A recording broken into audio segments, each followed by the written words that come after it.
El Club de los Distintos de Siempre es presentado por Uber Eats.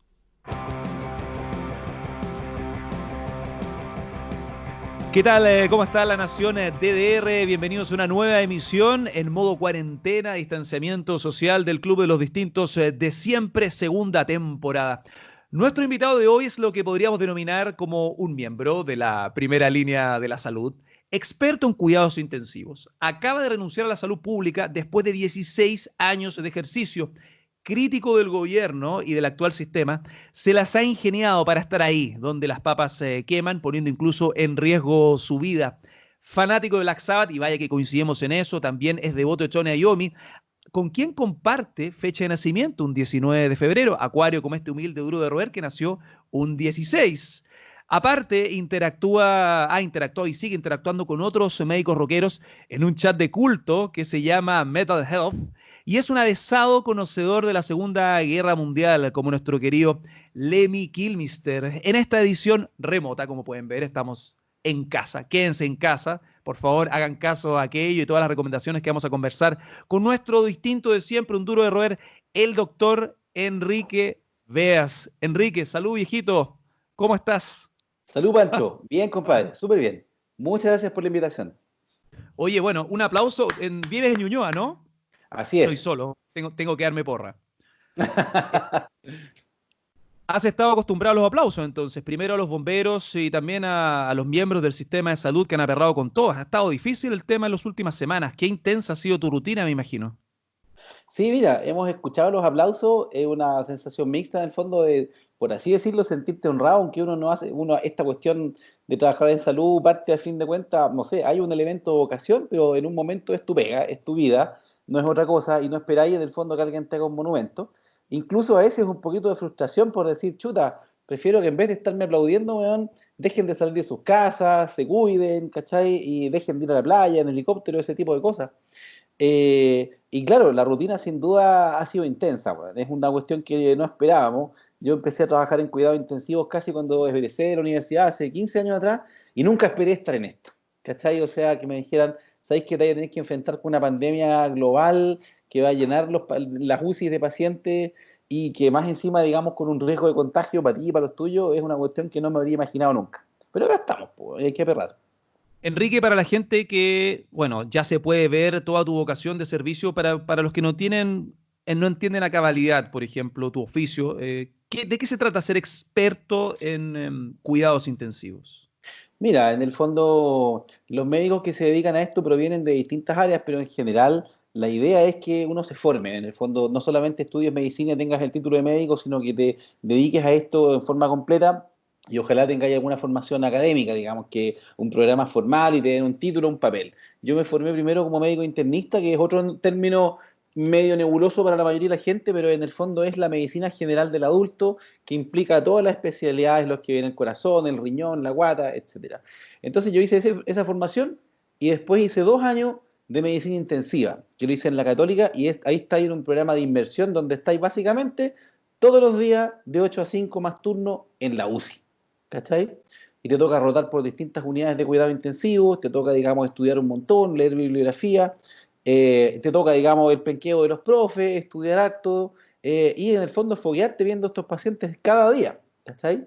Y en general a lo que nos dedicamos, los que nos hacemos llamar intensivistas, es precisamente a eso, a que nuestra pega médica fundamental no es en la consulta, no es en la sala de operaciones, sino que es fundamentalmente trabajando en la unidad de cuidado intensivo, ¿cachai? Die- 16 años, Enrique, en la salud pública, hasta hace 2 semanas. Estuviste, Sí, si mal no así recuerdo, en es. el hospital de Maipú, ¿no?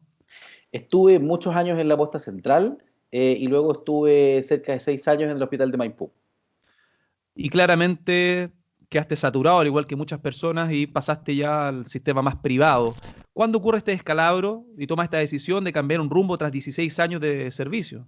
¿Qué pasó? Es una decisión difícil y tiene que ver con una frustración que compartimos muchos de los que pensamos parecido con cómo funciona el sistema de salud. Nosotros en Chile, digamos, cuando Chile tuvo grandes logros en salud pública en los años 60 y 70, la administración, el control del sistema de salud público era completamente independiente del gobierno de turno. Eran funcionarios de carrera, lo que se llamaba el Servicio Nacional de Salud. En cambio, desde la dictadura, que en el fondo los directores de hospital y de servicios de salud, que son en el fondo grandes zonas que abarcan a muchos hospitales, son funcionarios políticos, que están ahí para, en el fondo, una cuestión mixta en la cual algo hacen de objetivo sanitario, pero la mayor parte del tiempo es, en el fondo, cuidarle el programa, el objetivo y la imagen al gobierno de turno. Y ahí tú ves de que hay personajes que no tienen las calificaciones, que en realidad no saben bien lo que están haciendo, que desoyen las recomendaciones de los expertos, y esa cuestión termina saturándose. ¿Cachai? Eso tuvo que ver mucho con mi decisión, que fue dolorosa y que probablemente no va a ser definitiva, porque creo que algún día, tal vez más temprano que tarde, vuelva a la salud pública. Actualmente estás en la clínica de los Andes, también en la clínica Vespucio. ¿Qué es lo que te ha tocado ver, Enrique? Me imagino una diferencia un poco abismante en infraestructura, como es un país de contrastes como este, con un sistema de salud que, como tú bien señalas, tuvo un Big Bang en 1973. Bueno, el país tuvo un Big Bang, un remesón total en el 73, un antes y un después, y está este anhelo tuyo también de llegar a ese sistema de salud. Pero cuéntame, ¿cómo ha sido tu visión de este entorno cortoplacista, claro está, porque llevas 2 semanas?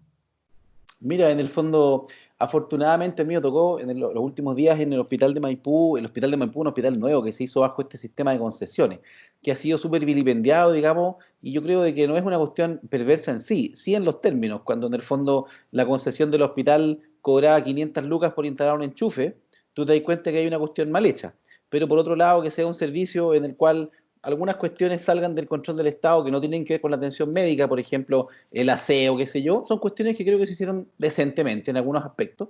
Así que el hospital, en general, un hospital bien equipado, un hospital nuevo, con hartos profesionales, con equipos buenos, en donde nunca nos faltó en general casi ningún medicamento o exámenes muy pocos. Así que este cambio, digamos, del contexto no fue tan brutal. Esa es mi realidad en Maipú, pero en muchos otros hospitales del país es tremendamente distinto. Y en el fondo lo que hemos visto en esta semana es una cuestión bien, digamos, bien triste, en la cual la enfermedad parte, digamos, en general por gente que venía viajando de vuelta, digamos, del extranjero de Europa, eh, logra contenerse en algunos sectores, pero finalmente son los sectores más desposeídos, digamos, los hospitales más pobres y sistema público u zonas más remotas, los que se han visto afectados y saturados sobre todo, porque aquí en Santiago tú tienes la capacidad de acomodarte, te llegan estos enfermos, se van estos para este hospital, estos otros para allá. En cambio, no sé, en zonas como Temuco o Puerto Montt, la cantidad de camas que hay es poca. Y en el fondo lo que sí hemos visto, afortunadamente, es como la comunidad de la gente que trabaja en esto se ha puesto la camiseta, ha aperrado completamente, la gente está trabajando muy duro y estamos todos en la mejor de las paradas. Nos preocupa la cuestión de que nos den los elementos de protección para no contagiarnos. Nos preocupa que el gobierno no haga todo lo necesario para disminuir el contagio, porque nosotros podemos manejar la gente que llega a los hospitales, pero cuando llegue demasiada gente y no haya cupo para ello, y eso depende de que el contagio se corte a nivel de la población. ¿Cachai? Más o menos esa es la situación en la que nosotros estamos. Pero por así decirte, galvanizado en particular a la comunidad médica y también a todos los otros profesionales, en el sentido de decir, trabajemos juntos, hagamos un esfuerzo. En particular estamos compartiendo datos, contrastándolos con los del gobierno, y ahí nos hemos encontrado con cosas interesantes. Más o menos eso es lo que te puedo decir. Cuarentena parcial o total han sido las discusiones en estas últimas semanas también. Siempre todo es política, como tú lo señalabas, desde el cambio del sistema de salud, Enrique, como también los anhelos y las implementaciones que ha hecho el gobierno. Camas, respiradores, polémicas, gente que quiere sacar como al paredón y tratar de sacar un rédito político, pero como experto también en toda tu vocación y también toda tu experiencia en los últimos meses y en estas últimas semanas que han sido cruciales. ¿Cómo crees que lo ha hecho el gobierno progresivamente hasta estos días? Mira, el gobierno lo ha hecho cada vez un poco menos mal y sería lo más optimista que me puedo poner. Ya. En el fondo, acá hay dos estrategias. Una es la que proponía la OMS y que es la que llevaron a cabo los surcoreanos, países con muchos recursos, los alemanes, en las cuales tú haces una supresión de la enfermedad. ¿Qué significa esto? Que intentas cortar toda la transmisión de la cuestión. Y en cambio la otra, la de aplanamiento de la curva, basado en esto del distanciamiento social, es para que idealmente se enferme menos gente. En cambio, la estrategia ideal es detectar a todos los que están enfermos, mandarlos a su casa a todos, y así en el fondo, y a los contactos de los enfermos también, encerrarlos hasta que se les pase la cuestión, y así controlamos y contenemos completamente la enfermedad. En cambio, estas medidas de distanciamiento social, que fue lo único que se usó al principio, o esta cuarentena, digamos, a medias, porque en el fondo lo es a medias, y ahí eso te lo voy a tocar un poquito después, solamente, claro, aplana la curva, tenemos menos infectados que los que tendríamos si estuviéramos en una completa normalidad. Pero digamos, yo creo que no basta, porque los casos siguen aumentando a razón de 500 al día, lo cual, claro, la curva va así, pero son 500 personas todos los días. Y detrás de eso hay muchos otros que están asintomáticos, y esas personas, Mm. 500 personas, van contagiando a otros. Y el tema, Pancho, es de que en el fondo es una enfermedad que tiene 1% mortalidad, pero si se Sí, infectan en el país 100.000 personas, no es cualquier cosa. y el Y sistema no da abasto. el sistema no da abasto porque la cantidad de las personas enfermas que llega al hospital y que requiere, por ejemplo, llegar a cuidado intensivo es tan grande que ningún sistema de salud tiene esa cantidad de camas libres. ¿Cachai?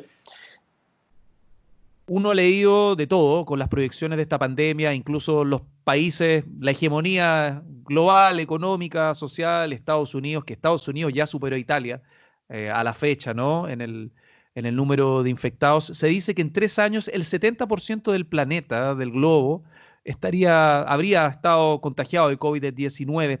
¿Cuáles son tus visiones de cómo es el futuro de esta pandemia? ¿Hay una esperanza? El gobierno ha sido enfático en la comunicación, ha tratado de justificar esta forma de cuarentena parcial, dudosa, que ha puesto en tela de juicio también en la política, ¿no? La política del Ministerio de Salud, del ministro Mañalich.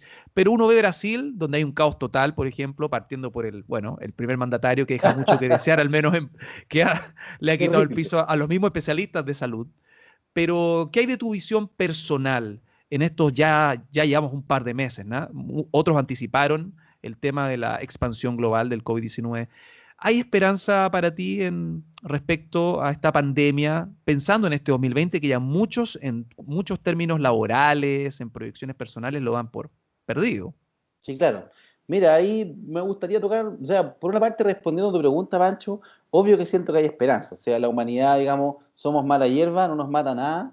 Se dice hace un tiempo hablando con unos amigos, entiendo que una vez el registro fósil, qué sé yo, sugiere que hubo un momento de la prehistoria en la cual habían 10.000 humanos vivos. Y aún así, en el fondo, la especie continuó, ¿cachai? Tenemos una capacidad de adaptación que no es menor. Y sabemos hace tiempo de que la principal amenaza para nosotros tal vez no son las enfermedades, no son las invasiones alienígenas, sino que es nuestra capacidad de autodestruirnos y nuestra estupidez humana. Así que yo creo que en el fondo lo vamos a lograr. ¿Cuál va a ser el precio? ¿Cuánta gente va a perder la vida, digamos, en esto a nivel global? Todavía no tenemos idea. Hay cuestiones que preocupan mucho. En el fondo, primero, todavía no sabemos cuál es la posibilidad real. Hay, en el fondo, algunos elementos, se han dicho cosas, han habido casos, pero la comunidad científica no tiene todavía un estudio científico acabado que te permita decir, esta enfermedad te da y quedas inmune, no te vuelve a dar, o esta enfermedad te da y no la puedes contagiar a nadie más. Son cosas que quisiéramos poder decir, pero hay casos de gente que se ha muerto después, que le dan el alta, etcétera. Es un tema en el cual la comunidad científica aún tiene que pasar meses, digamos, haciendo sobre todo investigación, publicaciones bien hechas para poder decir algo más claro. Ahora, en Chile, a lo que yo le tengo miedo es, como te decíamos recién, a esta cuarentena parcial. Y la cuarentena parcial tiene una connotación política súper grande, en el fondo económica. En un país como China, a ver, hace poquito escuchaba una opinión de un gallo, un pensador, diciendo, aquí en el mundo se va a acabar el individualismo. Se va a entender de que los países en los cuales la cosa es rásquese con sus propias uñas y si tiene plata, paga su salud y si no, no. Eso se va a acabar.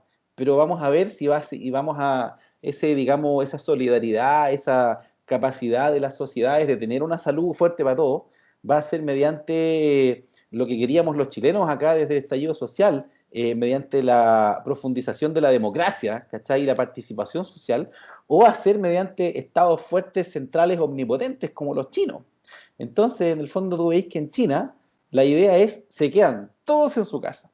Los trabajadores esenciales son los únicos que pueden salir y el gobierno tiene la obligación de garantizar la sobrevida material de la gente en su casa. Te llevan canasta familiar, te congelan los pagos de las cuentas, ¿cachai? y ahí en el fondo es la única manera, creo yo, de salvar la mayor cantidad de vidas posible. Entonces, claramente en este gobierno que tiene una tesis neoliberal, en la cual ellos no se ven como responsables del país, se ven como administradores de que el mercado siga funcionando. Esa es la visión que tengo yo y por eso en el fondo creo de que no van a decretar las medidas más agresivas.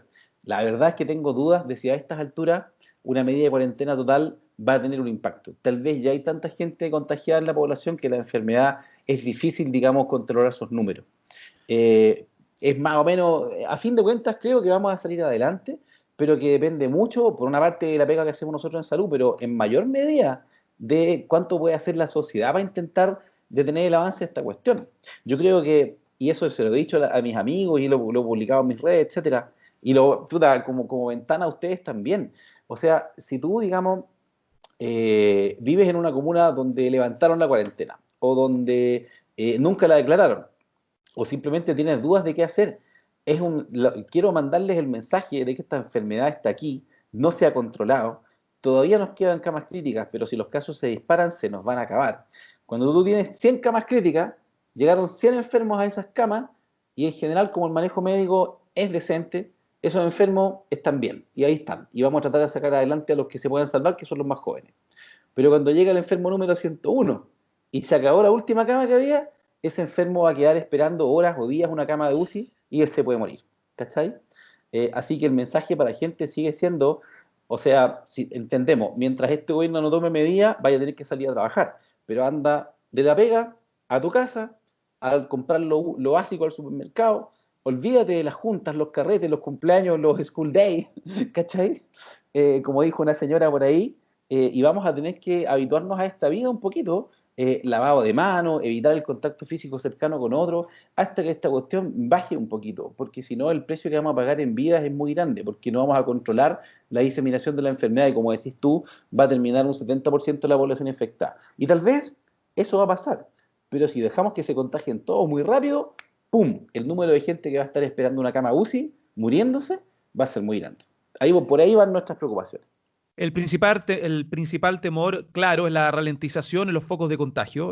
Suena básico, pero no parece tan básico cuando vemos que gente no lo practica en algo como la Semana Santa, no entiende el tema de quedarse en sus casas, hay una, no sé, una confianza en los sectores más acomodados. Y hablando de los sectores un poquito más aventajados socialmente, ¿cómo has visto en estos giros, estando primero 16 años inmiscuido en la salud pública, al sector privado donde la vocación de servicio no se pone en duda? Pero sí hay percepciones distintas, percepciones de gente con distintas realidades. ¿Sientes un cambio de mentalidad y de empatía, ¿no? Esa palabra que suena como casi propia del ADN de un ser humano normal, pero que en este país cuesta tanto tenerla. Sí, claro, o sea, en el fondo cuesta bastante entenderlo, pero lo vimos en el estallido social, en el entender de gente que decía, ¿sabéis qué? Yo estoy bien, así que no tengo ningún interés en que tú estés mejor. Y esa es una cuestión que a mí se me escapa, digamos, de decir cómo una persona acomodada, ¿cachai? De distintos niveles, puede ser alguien exitoso solamente o puede ser uno de los que mandan en este país, de los que tienen grandes empresas. Y no sé cómo no les entra en la cabeza, viejo, estar en un país de gente enferma y sin educación no te hace bien a ti, en tu prosperidad, en tus empresas. ¿Cómo no va a ser mejor para todos ellos, para que ganen más plata y para que les vaya mejor y para que tengan una mejor calidad de vida? De que todo el país esté mejor, que ganemos en capital humano, que tengamos gente educada y sana, digamos, caminando por las calles y trabajando en nuestros trabajos. Eh, en el tema de esta cuestión, chuta, no sé, realmente desafía la imaginación. Ahora, si queréis que te diga, la verdad es que la capacidad de estupidez humana es tan grande que me da la idea de que si este foco hubiera partido en las poblaciones, la gente igual habría, digamos, hecho todo lo contrario de lo necesario para evitar la diseminación de la enfermedad. Solo que en este caso fue una cuestión demasiado evidente, estos casos de los gallos que llegaron enfermos y se fueron a un matrimonio, a un carrete, a la playa. Efectivamente, uno piensa que es una mezcla de falta de empatía, pero de la vieja y simple estupidez humana, pues Pancho. Bueno, también está el tema personal. Eh, Fuera del foco de riesgo latente que es tu espacio de trabajo, eres padre de dos hijas. Tus padres son, por un tema generacional, lamentablemente son parte de ese también llamado foco de riesgo. ¿Cómo ha sido para ti tomar esta distancia de la gente que más quieres? La verdad, Pancho, es que la mayoría de la gente que trabaja conmigo en cuidados intensivos ha tomado decisiones similares. Hace poquito nos llegaba por Twitter el comentario del doctor Cecconi, del norte de Italia, que es un gallo, digamos, destacado y con muchas publicaciones, que pasó 7 semanas sin ver a su señora y a sus hijos. Yo no vivo con mis hijas, soy separado. Y en el fondo tomé esta decisión de finalmente no tener en contacto con mis hijas ni con mis padres tampoco, porque en el fondo la idea de decir, chuta, puedo exponer a mis seres queridos, puedo ir, agarrarme el virus en donde trabajo, incluso estar asintomático y contraerlo con consecuencias fatales para alguien, digamos, en una situación de más riesgo, esa decisión finalmente la tomáis. Quizá decir que en el fondo para mí es más fácil porque no vivo con mis hijas, pero no tiene nada de fácil cuando en el fondo los echáis de menos, celebráis el cumpleaños de tu hija por Zoom. eh, para todos ha sido difícil. Los colegas y la otra gente, digamos, que trabaja en salud, que ha tomado decisiones parecidas, pero no ha dejado de estar con la familia. Bueno, yo también lo hago en el fondo. Estoy con mi pareja o qué sé yo en la casa. eh, Llegar a la casa con todo un protocolo de dejar tus cosas en la entrada, desinfectar todo lo que andáis trayendo, sacarte la ropa en la entrada y llevarla a la lavadora. Y aparte yo, digamos, y es una cuestión que le recomiendo a todo el mundo, yo afuera de la casa no toco nada, trato de no tocar las superficies, las manillas del metro, etcétera. Y apenas llego a la casa, lo primero que hago es lavarme las manos. Mm. Y mucha gente sigue su vida con sus familias, digamos, porque si no, no sé, eso sí que es imposible para toda la mayoría, para toda la gente. Pero hay gente que lo ha decidido igual y que está separada de la familia.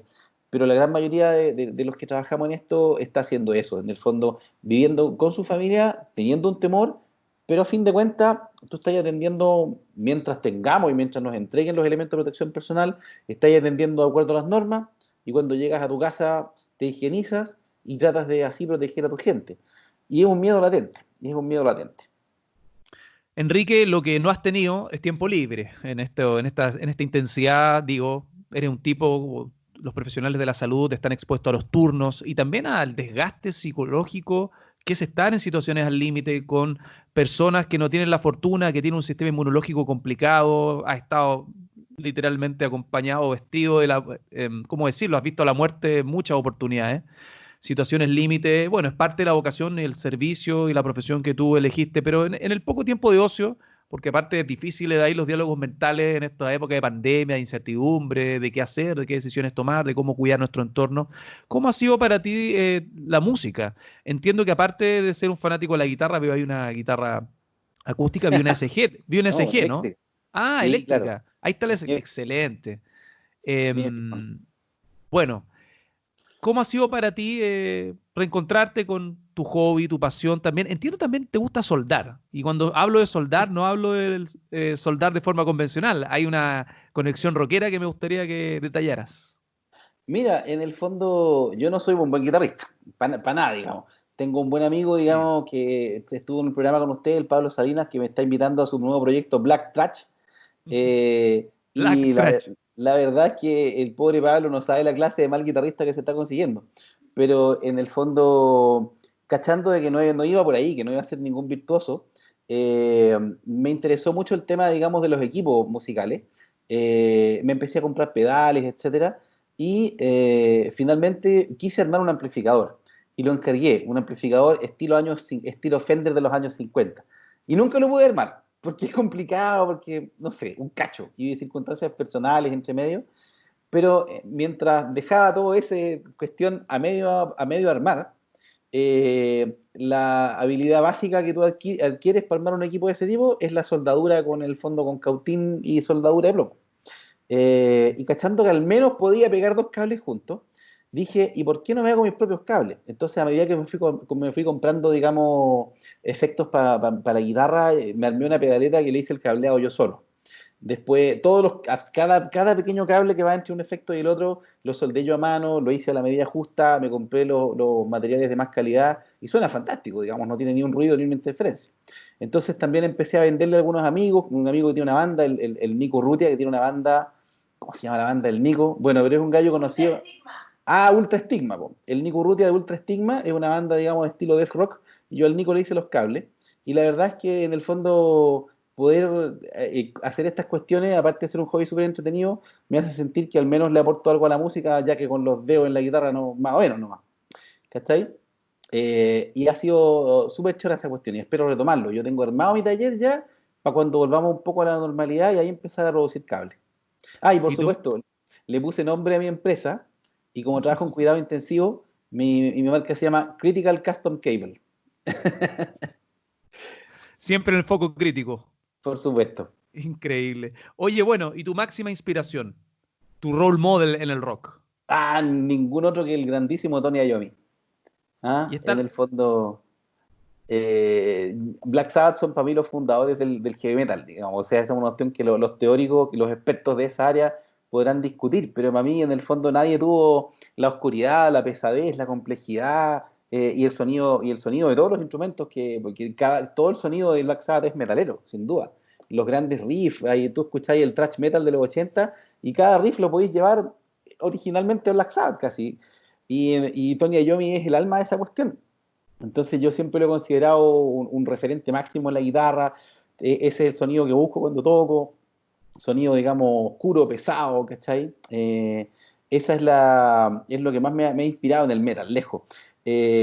La experiencia lo pude ver en vivo, digamos, a Yomi cuando vino con la banda con Dio, cuando se llamaba Heaven Angel, increíble. increíble. Y lo vi las dos veces que vinieron con Black Sabbath, justo en la última, en la despedida, que me fui llorando del estadio. Eh, la experiencia, digamos, de sentir el sonido de la guitarra de ese gallo que te traspasa y cerráis los ojos y en el fondo es otro mundo, es otro mundo. Y en el fondo esa es la experiencia, comilla, no sé, po, yo soy un gallo que soy ateo, no creo, digamos, en el mundo de lo sobrenatural, pero sí creo en los ritos, digamos, en la importancia de los ritos en las sociedades humanas. Y ese es nuestro rito, pues Pancho, en el fondo estar ahí con la luz, con el ruido, con los empujones y toda la cuestión, ¿cachai? Y ahí es donde tenemos nuestro rito, sentimos esa conexión, esa fuerza, ese poder, esa sensación de pertenencia, ¿cachai? Uno escucha Symphony of the Universe y dice, ahí está todo, los redobles de Bill Ward, Claro, los riffs de Tony no, Iommi, es y ahí uno entiende brutal, todo. brutal, por supuesto. Oye, siendo fanático de Black Sabbath, bueno, Tony Iommi y Ozzy están en el foco de riesgo, Jesse Butler también, Bill Ward también. De hecho, Tony Iommi está en contacto, dice que llama a Ozzy todos los días para ver cómo está. Está preocupado por su amigo. Lo encuentro increíble que sigan siendo amigos. Pero ¿qué hay de la etapa de Ronnie James Dio? Personalmente, ¿sabes? A mí la despedida de Black Sabbath para mí fue como de Dulce a Graf, apelando a ese cliché, porque Ozzy y Sharon Osbourne, que bien sabemos la estratega de todo, en todo hay política, como tú señalabas, Sí, claro. no le dio mucha bola al repertorio de Black Sabbath con Ronnie James Dio. También hubo una pelea legal, no sé si te acuerdas, una pugna legal, porque Tony Iommi quería salir de gira con Ronnie James Dio y por eso se llama Heaven Angel y no Black Sabbath. Claro. Eh, ¿qué te pasa con eso? ¿Sientes que Ronnie James Dio mereció un mayor reconocimiento por parte de su círculo O de sea, mira, Sabbath? lo que pasa es de que es súper, hay opiniones bien diferentes. O sea, tengo amigos que dicen, ¿sabéis que a mí no me gusta Black Sabbath con Ozzy? Para mí Black Sabbath es Black Sabbath Exacto. del Heaven Angel, ¿cachai? Que es tremendo. O sea, cuando yo vi a Heaven Angel en vivo y tocaron Neon Nights, te juro que fue un orgasmo, una cuestión así que reventé, ¿cachai?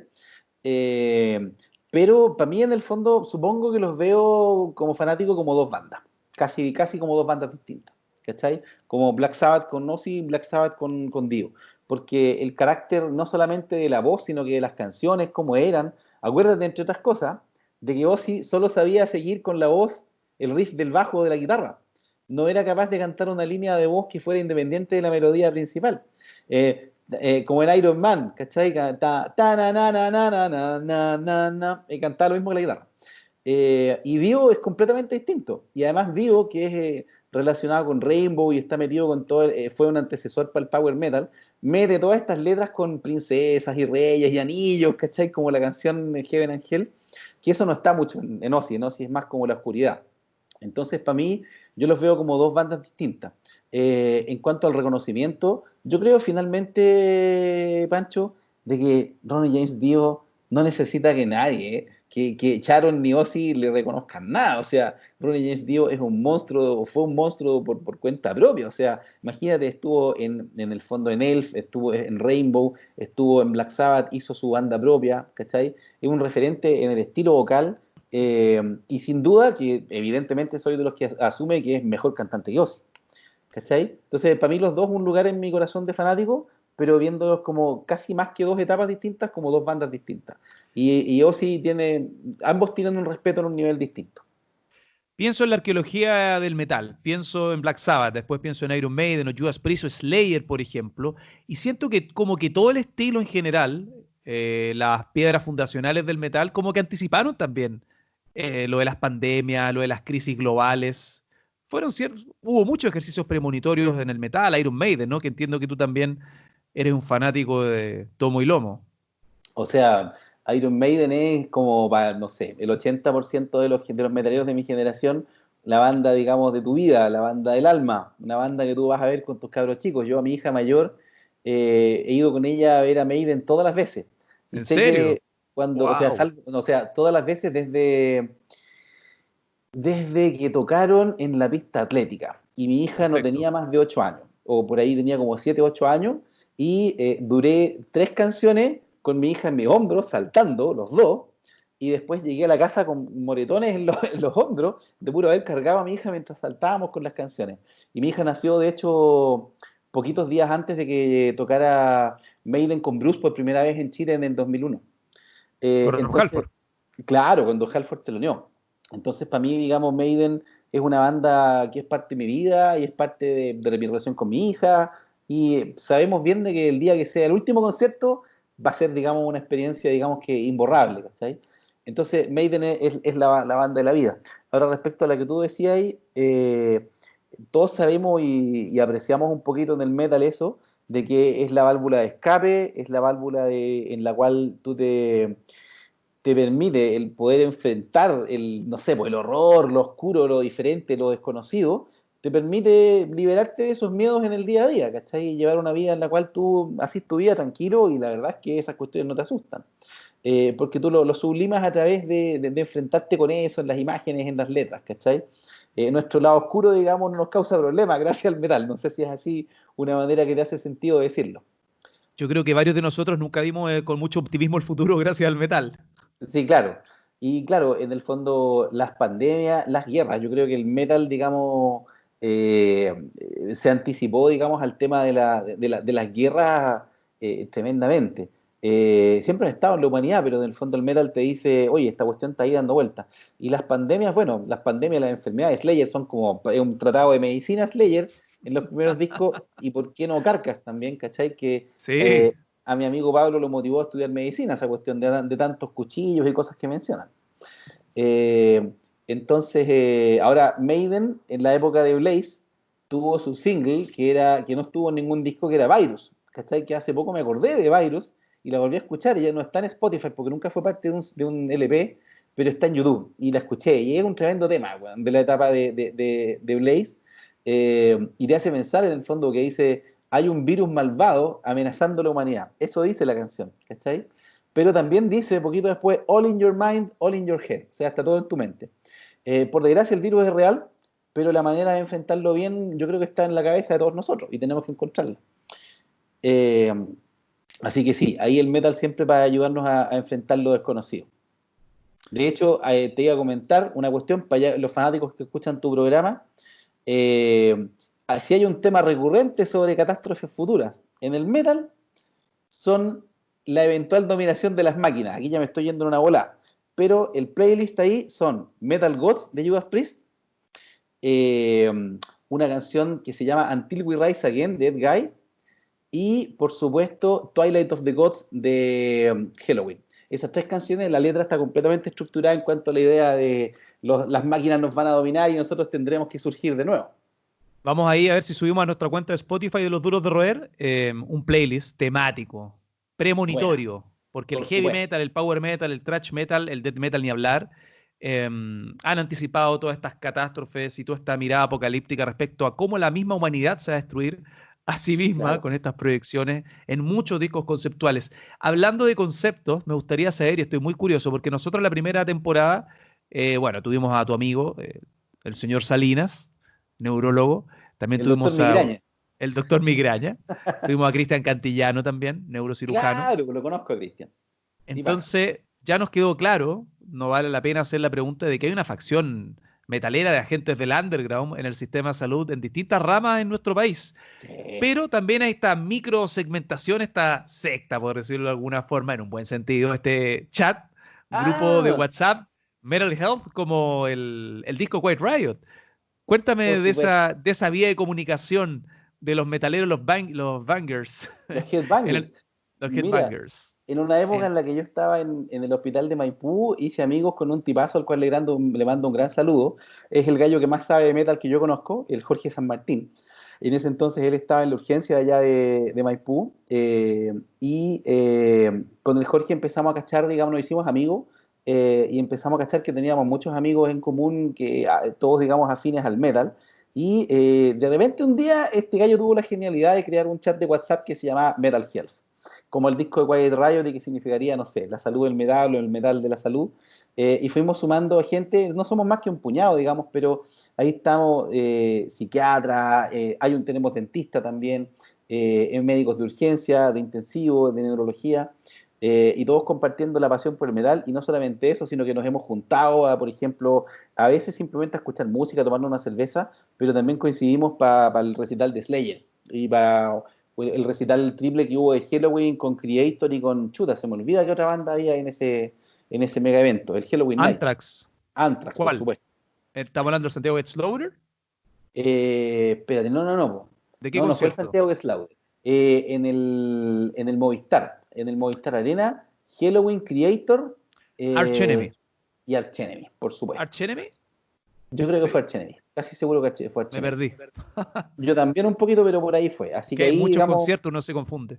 tipo, así que ahí nos hemos juntado, digamos, y articulado una pequeña comunidad metalera de la salud, donde siempre estamos compartiendo los últimos videos, las últimas noticias, preocupados de la salud de Ozzy, ¿cachai?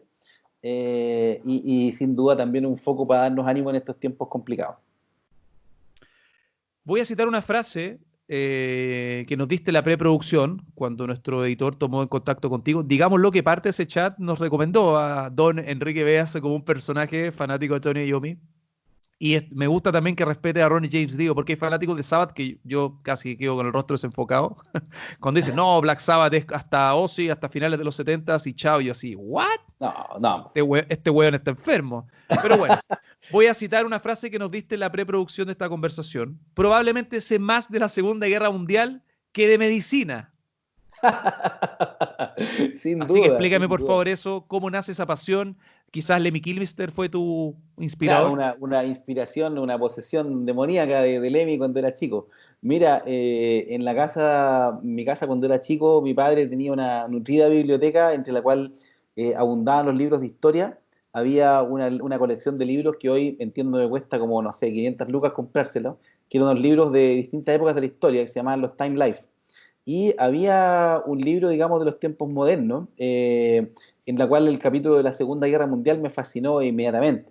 Y te estoy hablando cuando era un cabro chico de, no sé, 10 12 años. Yo leía caleta en ese entonces, y ahí me empezó a interesar la Segunda Guerra Mundial. Me acuerdo bien de que en esa época fue cuando empecé a armar aviones de maqueta, armé, digamos, Spitfire, Focke-Wulf, los bombarderos, todos esos grandes los armé como aviones de maqueta, de la Segunda Guerra Mundial. En Temuco, de cabro chico, me iba a las disquerías, y también me iba a las librerías donde hojeaba interminablemente libros de aviones de la Segunda Guerra Mundial. Entonces, y digamos, de adulto fui armándome una nutrida biblioteca que todavía no he podido armar, pero digamos, he leído montones de la Segunda Guerra Mundial, siempre he estado cultivando esa pasión. Probablemente en el fondo porque tiene que ver quizá con la perspectiva metalera, digamos, en la cual preferís enfrentarte a lo feo y a lo horrible antes que evitarlo. Y la Segunda Guerra Mundial, digamos, es sin lugar a dudas el conflicto armado más grande, la mayor matanza que hubo en la humanidad, y hay muchos que han dicho que fue uno de los momentos más oscuros, digamos, de nosotros como especie, pero también fue un momento para grandes actos de humanidad, ¿cachai? Entonces es una cuestión donde hay una gran cantidad de luces y sombras. Además, imposible desligarse del impacto tecnológico que tuvo la llegada del hombre a la luna, la bomba atómica, la computación, las telecomunicaciones. Nada de eso existiría sin la Segunda Guerra Mundial. Entonces, esas son algunas de las razones por las cuales lo he estudiado un montón. He tenido fascinación con la ética, con la estética soviética y la alemana y la norteamericana, todas por igual, digamos. Es difícil ligar esto con el lado pacifista de uno, porque soy un gallo que no está a favor de la violencia, que ojalá creo que no hubieran ejércitos, pero en el fondo tiene como un romanticismo. Para algunos fanáticos de la Segunda Guerra, como yo, lo ves como parece que esta era una guerra que valía la pena pelearse. Ahora, esa cuestión es tan difícil, digamos, creo que ya es algo metafísico. Pero esa pasión siempre la he tenido ahí, Enrique, ¿te consideras un duro de roer? por supuesto. Expláyese un poco más. Mira, en el fondo, a ver, he tratado de toda la vida, digamos, sobreponerme a las adversidades. A veces cuesta, pero en el fondo parte por reconocer tu propia debilidad. Si te das cuenta, o sea, si te desarrollas como una persona que siempre lo da todo por sentado. Ese soy el contrario mío. Yo soy el gallo que en general prefiere poner las cosas en duda, decir cuál de las dos cosas son verdad, mirarlo un poquito de nuevo desde lejos, y en el fondo he tratado de tener seguridad y decidir las cosas en mi vida, que también he cometido montones de errores, miles, pero más desde el decir, veamos y estudiemos esto, en vez de decir, no, yo estoy convencido de esta cuestión y así voy a hacer. Eh, pero en el fondo, en ese tránsito, la vida te va a dar, digamos, pa, por todos lados, y el metal eh, es tu coraza, po. Tu coraza, tu segunda piel, digamos, lleváis la polera metalera más que puesta en tu cabeza, y estáis siempre acompañado de eso. Así que finalmente, y además no te gusta que te cuenten cuentos, tú básicamente no te vayas a comprar fácilmente las imposiciones de la sociedad con sus estructuras, te podéis adaptar, podéis tratar de funcionar bien para ayudar sobre todo a tus semejantes, pero en el fondo siempre te sentís un poquito afuera. A mí me pasaba una experiencia súper divertida en el tiempo en el cual estaba en mi etapa de formación en la Católica, puta, un lugar súper, digamos, normativo, tradicionalista, y de repente en un horario no hábil, no de pega, yo iba para el hospital con mi polera metalera, pasaba por afuera y nadie me reconocía, porque ahí yo no era el Enrique Veas médico intensista, sino que era el metalero. Y ese otro estoy en otro plano, digamos, que la gente no ve. Y aunque hoy día es más aceptado, somos muchos metaleros y nos juntamos en tremendos recitales, siento que todavía siempre vamos a ser un poquito los outsiders. Siempre un poquito fuera. Uno ve al ministro Mañalich, les guste o no, uno lo puede hallar déspota, hay otras personas que lo defienden, que lamentablemente es una minoría por la opinión pública, por las redes sociales, por la sobreinformación y por los contenidos a los que uno accede a través también de esos paralelismos con las otras políticas en materia sanitaria, por ejemplo, que han realizado otros países, China y un largo etcétera, ¿no? ¿Qué hay de tu expectativa respecto a algo que, un término, una terminología, una dinámica que se ha tratado de ejercitar, se ha tratado de implementar en la política y en varias otras aristas? Hablo de la lamentada política de los acuerdos. ¿Tú sientes que puede haber un cambio en cuanto a un consenso de los bandos que están inmiscuidos en las máximas autoridades, en este caso en el sistema de salud, para intentar llegar a una política concreta de ralentización, de bloqueo de los focos de contagio en un corto plazo, viendo los casos, por ejemplo, de Estados Unidos, de China, Italia ni hablar, y también nuestros padres, nuestros vecinos, quizás también incluso Brasil en las próximas semanas haga un mea culpa respecto a cómo ha procedido en este tema?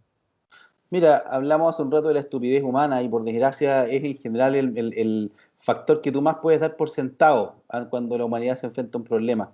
Y por desgracia creo que va a predominar aquí.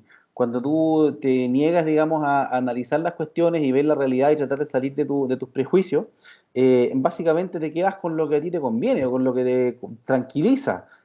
Buena parte del discurso del ministro, una cosa que le he dicho por todas las redes sociales y en cualquier instancia, el reporte diario del ministerio dice, no sé, pues 300 pacientes en ventilación mecánica y 80 en estado crítico.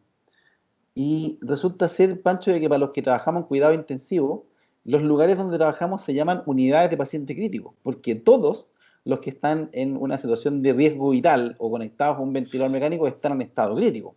Entonces, esta cuestión de decir de que no todos los ventilados, que son más de 300 chilenos, 300 personas, hoy conectados a un ventilador mecánico por enfermedad por COVID-19, son personas en estado crítico. Y esa es la cuestión, digamos, de intentar darle una vuelta y pintarlo de color rosado, estilo alcaldesa Maipú.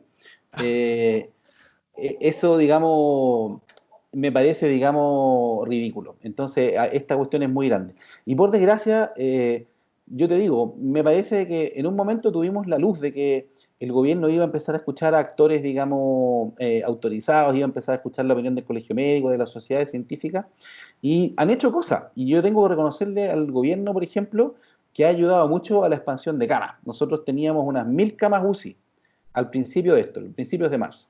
Y hoy hay cerca de 1.400 camas UCI operativas en Chile. Y eso es un esfuerzo tremendo, pero echando mano a conectar a un paciente a una máquina de anestesia, que no está hecha para ser un ventilador mecánico, pero funciona, poner a atender a una enfermera recién egresada, a un médico general que tiene experiencia de 3 meses en UCI. Así se ha logrado.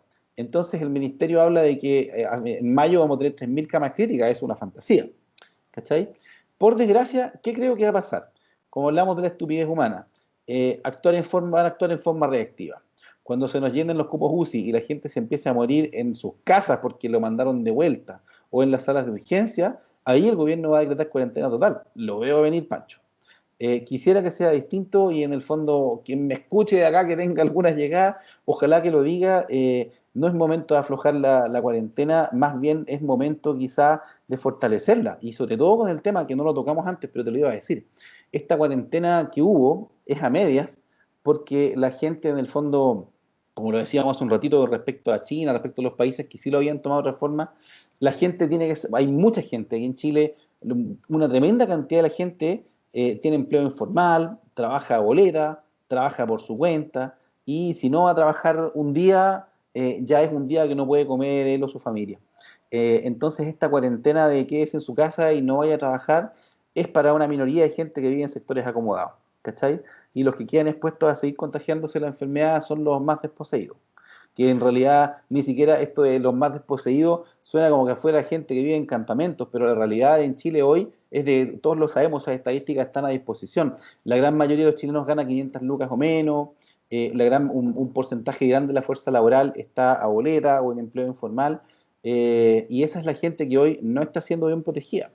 Yo quisiera creer de que se van a dar nuevas medidas para proteger a esas personas, que el gobierno se va a poner los pantalones en darse cuenta de que ellos no son administradores de empresa, sino que son un gobierno responsable por la población que los eligió, y en el fondo tendrán que asegurar la sobrevida de la gente para que se queden en sus casas cuidándose a ellos y a los suyos. Y si no se hace, lo que te dije, se va a empezar a morir gente y el gobierno no le va a quedar otra cosa que actuar en forma reactiva y decretar una cuarentena total. Esperemos que, como ya lo sabemos, el virus se vuelva buena persona, pero no lo creo. Quedó eso, el buena persona. Quedó el buena persona, claro. En la oratoria. Oye, Enrique, te quiero dar las gracias. Te deseo la mejor de la suerte en todo sentido, con tu círculo, con la gente que quieres. Ojalá puedas estar con tu familia. Yo sé que es una decisión propia tuya, habla de tu responsabilidad, de tu sentido común, el sentido común, al igual que la empatía, que uno dice es obvio, pero no, la gente no ha sabido demostrarlo con sus actos. No hablo de una mayoría, hay un porcentaje de chilenos y chilenas que están conscientes de la gravedad y la magnitud de esta pandemia y han podido leer respecto a las proyecciones de los expertos en todo el mundo, y lo comentábamos al principio de esta conversación, de que es lo más probable que el 70% de la población tenga el COVID-19 de aquí al, qué sé yo, al 2022. Enrique Beas, un duro de roer. Muchas gracias. Recordarle a la gente que esta conversación remota y también el archivo, los duros de roer y las próximas historias de los distintos de siempre las pueden encontrar en YouTube. Los invito a suscribirse ya que estamos con muchos contenidos. Van a haber más historias como la de Enrique en las próximas semanas. Enrique, muchas gracias de nuevo. Salud. ¿Te queda cerveza o no? El Conchito.